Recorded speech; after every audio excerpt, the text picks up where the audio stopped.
resaka moto ho tanterahana ny farany herinandro avy zao ny faharoa amby roapolo ny volana febroary eny amin'ny commune Ambomanga ny 4h Honda izay faninanana adiny efatra be zao no iazakazahana amin'ny moto ka mpanamory anankiroa no mifandimby amin'izany faninana malagasy amin'ity faninanana ity ny mpanamory renoné miisa 12. Ho tanterahana ny faharoa amby roapolo febroary avy zao eny amin'ny commune Ambomanga Rova ny azakazaka moto nomena ny narana hoe 4h Honda.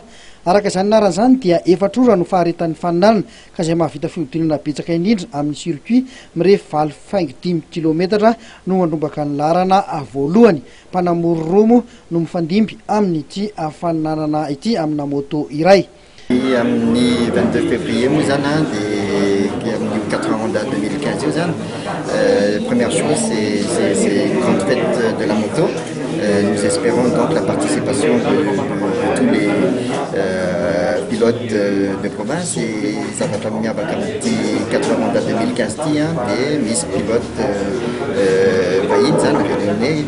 Ils sont à peu près une douzaine qui vont venir concourir avec nous.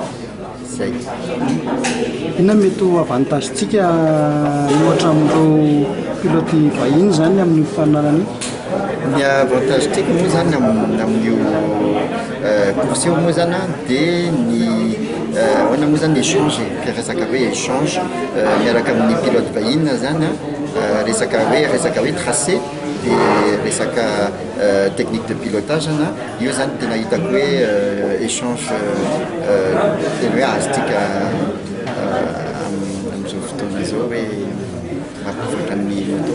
Matetika amin'ilay 4h Honda ty zareo vahiny no tena misongadina tsika malagasy somary ohatran'ny somary aorianany zareo foana inona no mahatonga an'izay? Io moa zany zareo moa zany any ampita moa zany resaka hoe technique moa zany resaka technique moa zareo zany plus avancé beaucoup ka io fahaizana any amin'zareo io zany tianay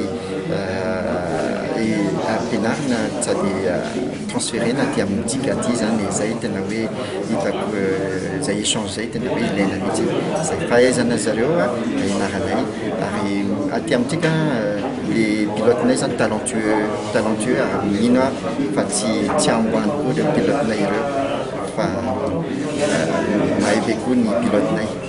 Mpanamory Renoné miisa 12 no ifampitana amin'ny malagasy manampahaizana viatsy lareno mihitsy ny tonga tito amintsika namaritra ny lalana izay ahitana fandehanana amin'ny valampahary sy ny tanimbary ary ny fotaka sy ny fiakarana.